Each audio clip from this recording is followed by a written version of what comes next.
उपवेश्य मम वाचमिमां प्रसुप्तां सञ्जीवयत्यखिलशक्तिधरस्वधाम्ना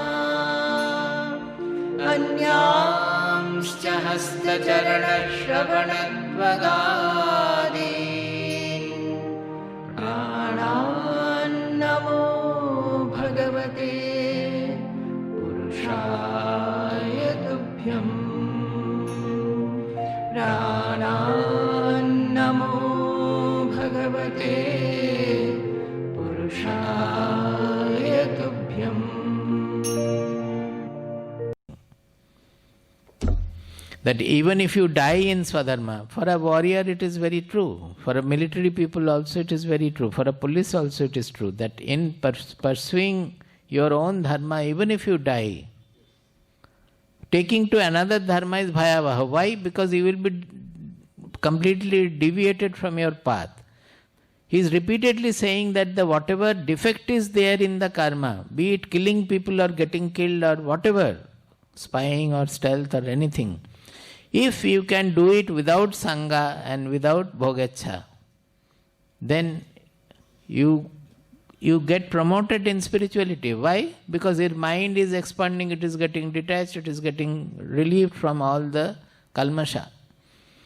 So if you leave your swadharma just because of attraction for something, then you are losing the opportunity of utilizing your swakarma for making the mind free of all the affectedness. The whole Bhagavad Gita is trying to make our activities, utilize them to get to a higher level of purity where you are remaining unaffected by whatever is being done. So if you leave the karma and go away, you are losing that opportunity. And in this context, it is Arjuna is repeatedly telling that he wants to take up the Kevala Jnana Nishtha. That is, if you say that Sankhya is the real, and he has understood also to some extent Sankhya. So if you want to pursue the knowledge, you are not fit for the knowledge, he has said. Already he had said that karmanye eva adhikaraste. You are not fit for the exclusive jnana nishtha, at least at this point. After fighting the war and coming to a certain level, he might be. But at that point he is not fit, because his mind will not remain in the knowledge. He will only think of Duryodhana and whatever wrong they have done to him and all. So he is losing the opportunity for getting to the higher level. Here, by killing Bhishma in his own hand finally, he must have got to that level where he will be able to kill Duryodhana also without enmity. He was not able to. Twice he tried, but finally Krishna ran with his Sudarshana Chakra. You are coward, you will not be able to do. I will kill Bhishma. You know that, no? Bhishma immediately left his weapon and said that, will I have the fortune of dying in your hand, O Prabhu, Krishna? But by that time Arjuna has left his chariot and fell at Krishna's feet. Please, please, please, don't. You have told that he will not take weapon, so let me kill my grandfather. But when he was shooting the arrows, it is striking Bhishma and falling down. It was so weak. He was not able to. So it was not easy. That, see, when can one get over all that to kill the most beloved grandfather without any enmity? He is killing him. The mind has to go to such an impersonal level. When the personal mind gets into that kind of an impersonal level, that is the divinity. What is the divine? Divine is impersonal only. The small I, limited personal ego, when it gets dissolved into the impersonal divinity, the impersonal Brahman, then his power becomes the divine power. The Kshatriya then works with the divine power. The power which is active in nature, there is no difference. That same power is working through him. It's an infinite source of power, energy. It's the same thing? No. That is same thing, but in a different form. These hints are given everywhere. Rama was it's a little mythical allegory because nobody can have 10 head. Ravana is pictured as 10 head because of his ego. He has tremendous ego. Now when Rama is cutting head one after another, but another head is coming up, another head is coming up. So he got confused that he understood that Ravana cannot be killed by cutting off his head. He did not know what to do. So Valmiki says that Rama meditated on his Vaishnava Rupa. And then he left the arrow which hit his, where was the weak point, where he could be killed, and he got killed. Now here Vaishnava Rupa means the same thing what Krishna is saying, he becomes like me, etc. Anybody knowing his self is the Vaishnava Rupa, because Vishnu means Vyapnoti iti Vishnu, who is all pervading. Our Atma is all pervading, it is same as the Brahman. So anybody meditating on his Vaishnava Rupa, the expression they have taken because Rama is considered Vishnu's avatara and all. Actually it means Rama was a knower who had identified with the universal I, the universal consciousness. So the hint here is that when you are not knowing how to overcome a difficulty or an obstacle, the best way is to become zero. That means you just become zero. You get to your Atma, become zero. Then whatever comes you do. You may not know. It is not through understanding. You do whatever comes to your mind and you will find that the problem is solved. That is, to become zero means become infinity also, become the self. Vaishnava Rupa means become the self. So you meditate on yourself and then do it. When you meditate on yourself, if at all any enmity towards Ravana was there, it will go immediately. It is the impersonal level. Any enmity towards Ravana, any fear of getting defeated, any anxiety about Sita, all these things are gone. You are in tune with the infinite. Zero means you are in tune with the infinite. And then you do. Nature takes its own course. Through you, the nature takes its own course. So Ravana was supposed to be killed, it got killed, that's all.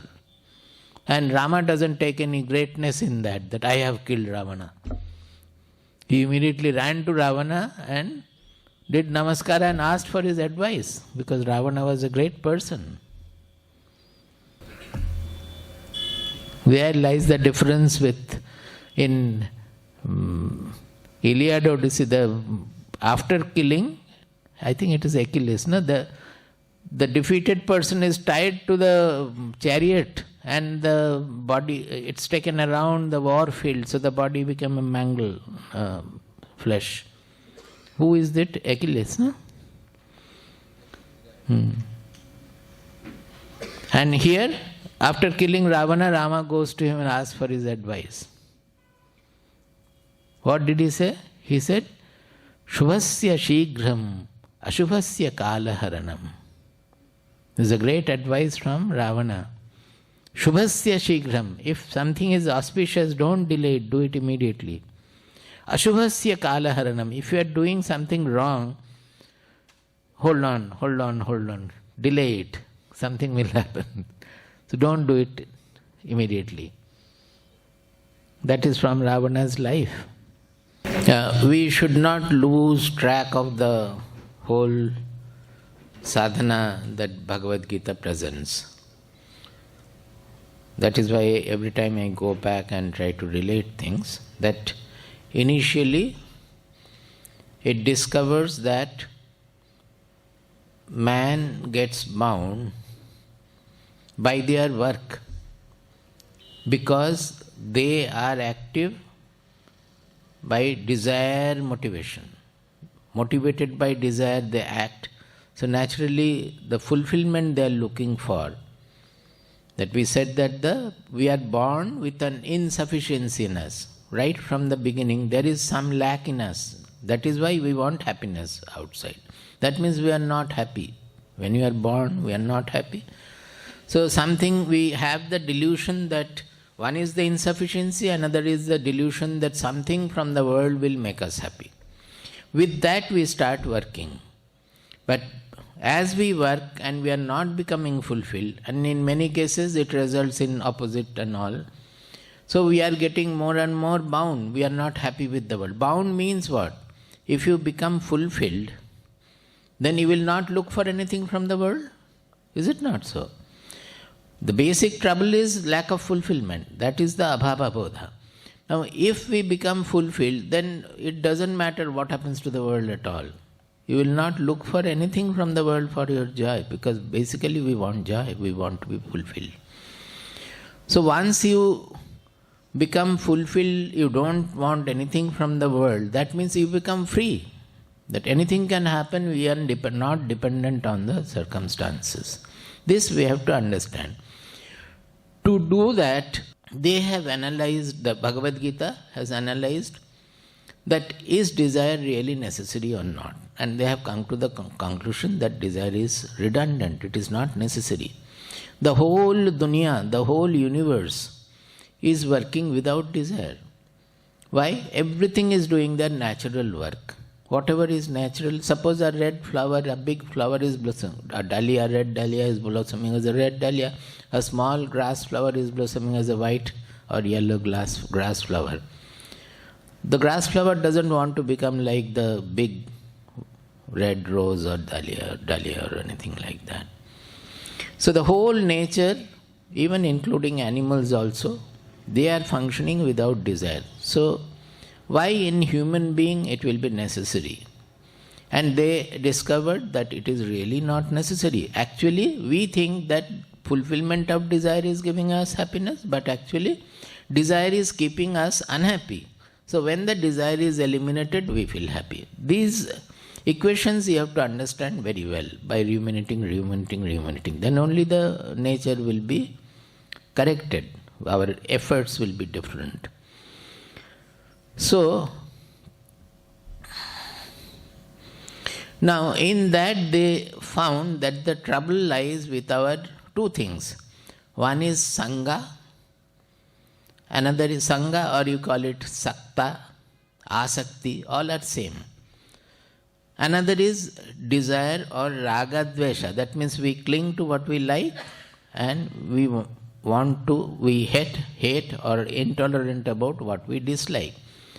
The desire is the same thing, because what we desire is actually what we like. There are two kinds of desire: to acquire something what we like and to avoid something what we dislike. So Raga Dvesha and desire are the same. There is no difference. And Sangha or Asakti, this is a kind of an identity we form with things around. That I-ness and mine-ness.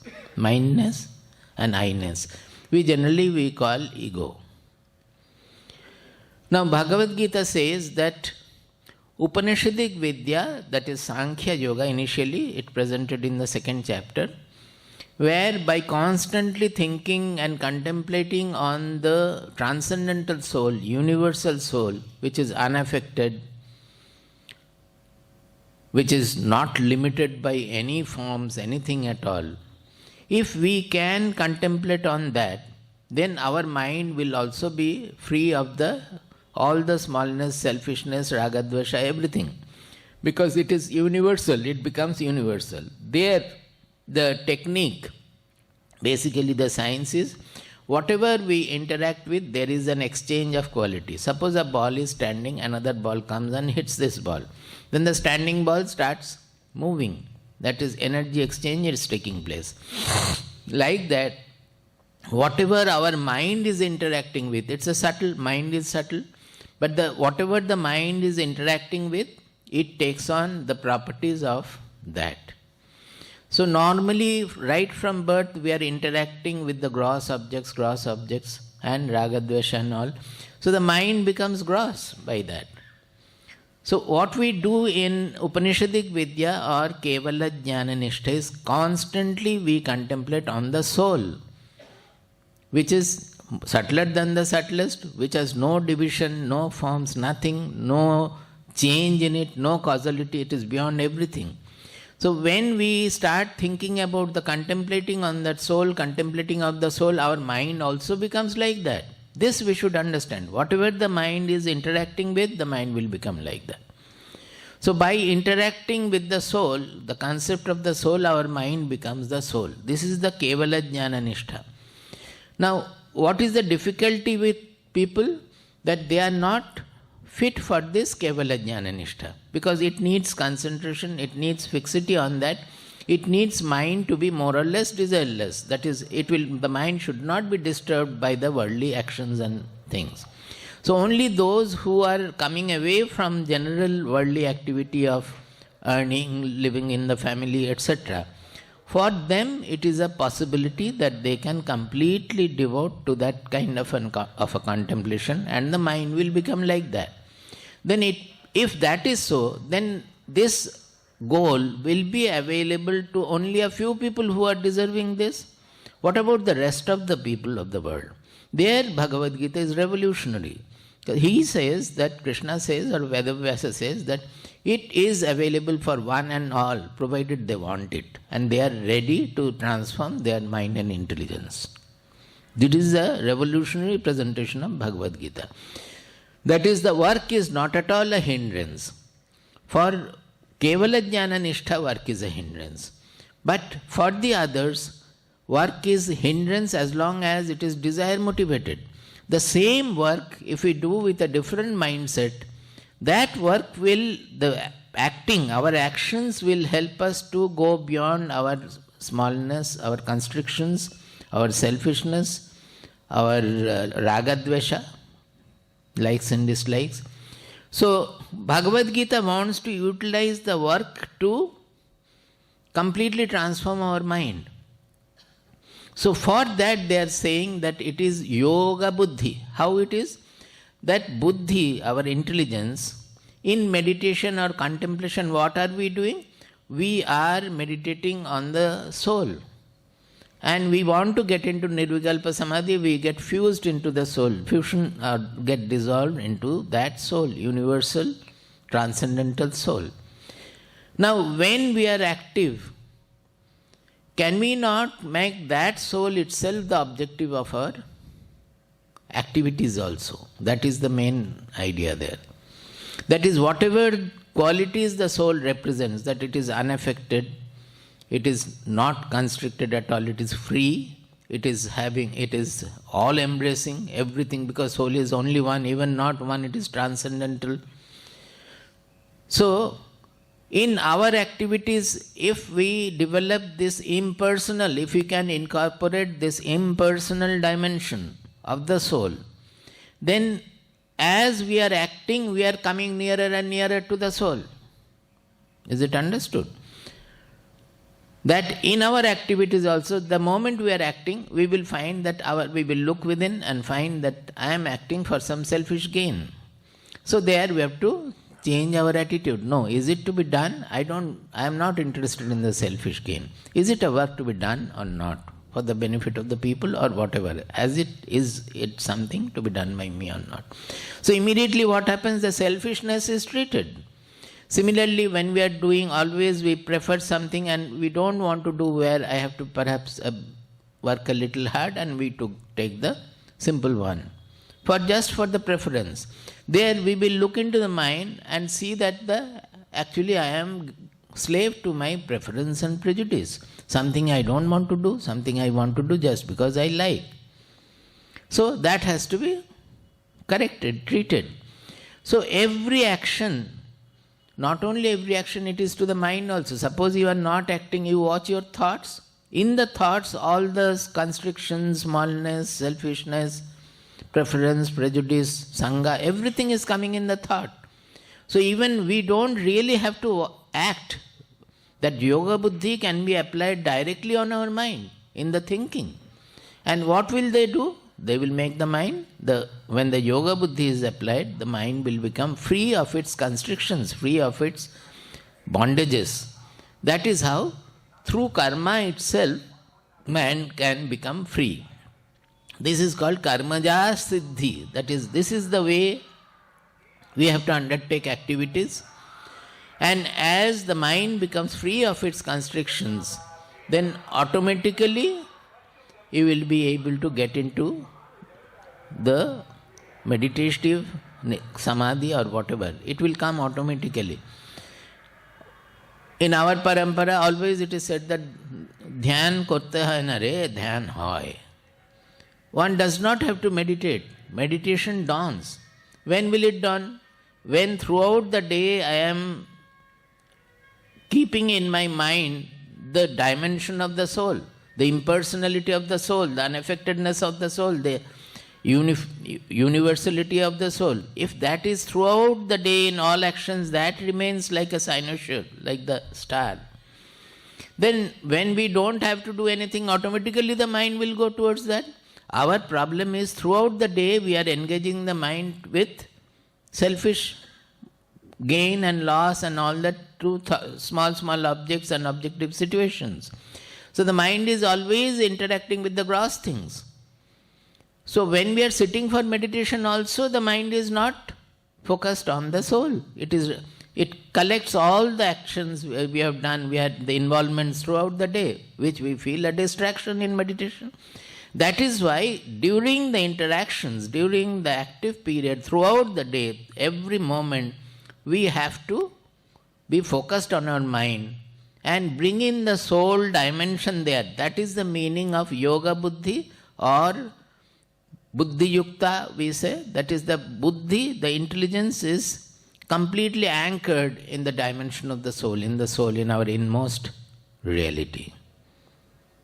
Is it very clear? This is the sadhana. Now, after discussing all these things, Bhagavad Gita is a great synthesis also. He has discussed karma yoga, dhyana yoga, bhakti yoga, everything, whichever was going. And intermittently he has been saying, some people say that, some people say this, etc. So after presenting a comprehensive thing, from 11th chapter, he has started presenting the knowledge. But there also, he is presenting it as a full-scale practical sadhana. How? Because we will not be able to actualize the knowledge unless we become sattvika in nature. So they have defined the three kinds of all aspects of our life. Our buddhi, our food, our knowledge, our karma, our karta. Everything they have defined as three categories, sattva, rajas, tamas. And the purpose is what? To actualize the knowledge, we have to develop more and more of sattva guna. So the tamoguna effect has to be overcome by sattva guna and rajoguna, and the rajoguna slavery has to be overcome by sattva guna. And the sattva guna slavery has to be overcome by surrender finally. This surrender is the last element, samarpana buddhi. It is the last element. Even in Patanjali Yoga Darshana, you will find this has to be done, that has to be done, so many definitions, so many kinds of klesha, this, that and all. Finally, on the 23rd sutra, he is saying, Ishvara pranidhanat va. That means you do all these things, or Ishvara pranidhana. That means surrendering to the Lord. Now the problem with surrender is that there will always be self-deception. How will you know that you have surrendered? How will you know that I have surrendered? People always say that I have surrendered to God, I have surrendered. Nothing. I often quote our Pondicherry mother's statement that when people seekers join the ashram, they said, Mother, I have surrendered everything to you.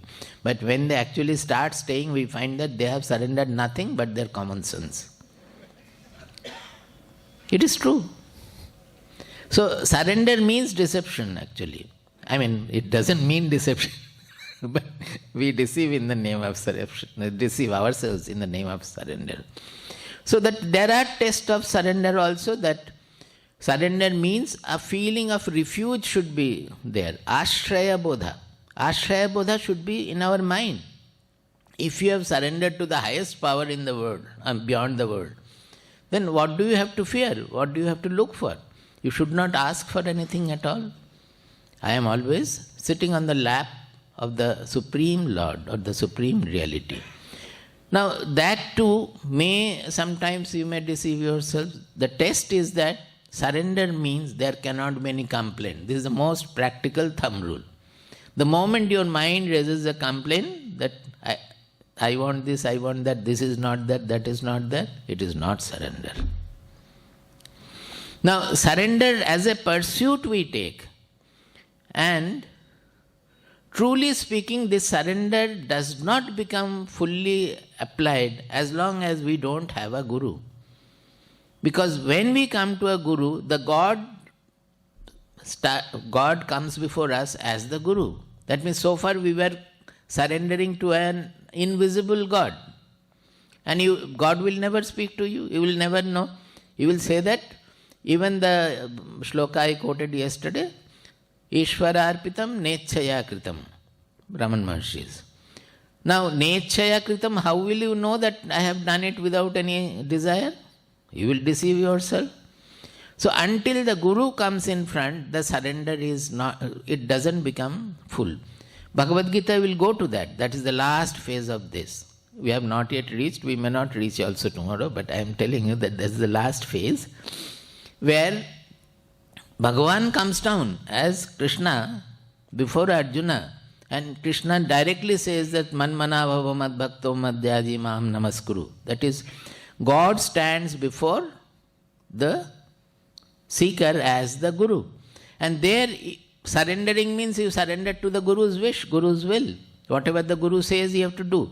And you can easily test whether you are following the Guru's words or not. I give you the homework. All of you are disciples of Swamiji, many of you.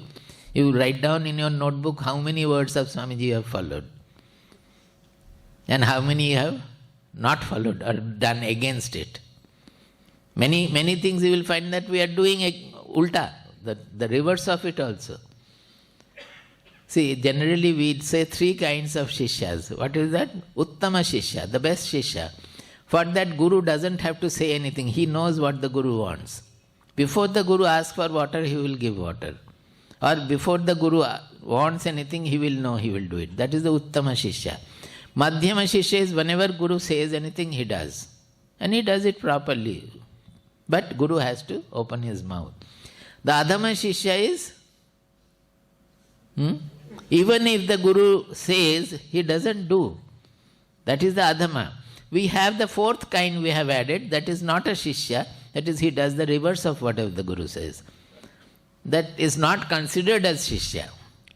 But that number also is many. Even ashramites also, many people have stayed and gone. It is more of that number. Whatever Swamiji says, they will do the reverse of it. It is there. So, when the Guru comes in front, that is why he says right there, Manmana bhava madbhakto. After that he says, Sarvadharman parityajya mam ekam sharanam vraja. Aham tva sarvapapebhya mokshayishyami mashuchaha. Sarvadharman parityajya mam ekam. Now, if Krishna is not there, then is it become invalid now? Because Krishna is not there, he is saying he should follow, Arjuna should follow Krishna. It is not like that. Ekam is the true for any Guru who has identified himself with the real soul. That real soul is one. That is, you follow the soul. Now, you will not know whether you are following the soul, so Guru is there to guide you, to tell you what is to be done, what is not to be done. In that case, the dharma, adharma, buddhi will not be there.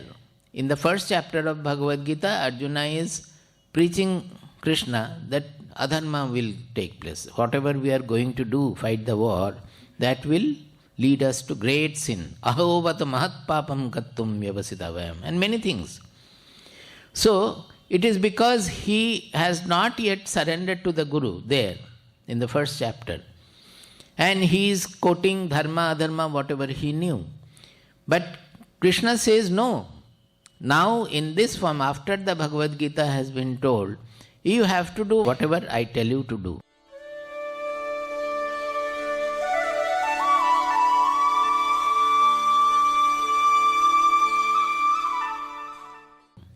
That portion is very nice. I would like to cover it tomorrow, because he says that I have told you